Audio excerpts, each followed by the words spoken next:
ஸ்ரீனிகான்னு ஒரு பொண்ணை பற்றி நான் பேசியிருந்தேன் இல்லைங்க. குழந்தைக்கு ஒரு ஹாஸ்பிட்டல் இஷ்யூ இருக்குது, கொஞ்சம் பணம் தேவைப்படுது, நிறைய பேர் கலெக்ட் பண்ணிட்டு இருக்காங்கன்னு. அதுக்கு அடுத்து தான் இந்த ஃப்ளெக்ஸு. எதனால இந்த ஃப்ளெக்ஸுன்னா, கோயம்புத்தூர் ஃபுல்லாக நீங்கள் ஃபேமிலியோட போகிற எல்லா இடத்துலையுமே மால்ஸு, தேட்ரு, உங்களுக்கு அந்த விஓசி பார்க் கிட்ட, இந்த மாதிரி எல்லா இடத்துலையுமே இந்த மாதிரி பேனர் நாங்கள் எங்கள் ஆளுக்கு போய் கட்டியிருப்பாங்க. குடும்பத்தோட போற நீங்க பார்க்குற நீங்க இந்த ஸ்கேனர பார்க்குற நீங்க, உங்களால முடிஞ்சது அட்லீஸ்ட் ஒரு ரூ. 10 இருந்தா கூட, இந்த ஸ்கேனர்ல பண்ணி போடுங்க. இந்த குழந்தைக்கு பெரிய ஹெல்ப்பா இருக்கும். ஏன்னா, இப்போ வரைக்கும் கலெக்ட் ஆன பணம் வந்து ரொம்ப கம்மியா தான் இருக்கு. அவங்க ஃபேமிலி சைடு பேசுனத வச்சு நான் சொல்றேன். இன்னும் நெறைய ஹெல்ப் தேவைப்படுது. கொஞ்சம் காலம் தான் இருக்கு இந்த பொண்ணுக்கு. அதுக்குள்ள இத பண்ணிரணுன்றாங்க. அதனால தான் இந்த முயற்சி. ஏதோ நம்பளால அந்த குழந்தைக்கு ஏதாவது நடந்துரணும். இந்த ஸ்கேனர் வந்து அவங்க ஃபேமிலியிலேயே குடுத்தது. நீங்க இத ஸ்கேன் பண்ணும்போதே தெரிஞ்சிரும்.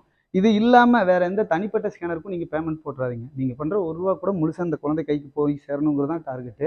ஓகே. கோயம்புத்தூர்ல இருக்கிறவங்க கொஞ்சம் சப்போர்ட் பண்ணி குடுங்க. நாளையிலேருந்து நீங்க பார்க்குற இடத்துலலாம் இந்த ஸ்கேனர் இருக்கும். ஓகே.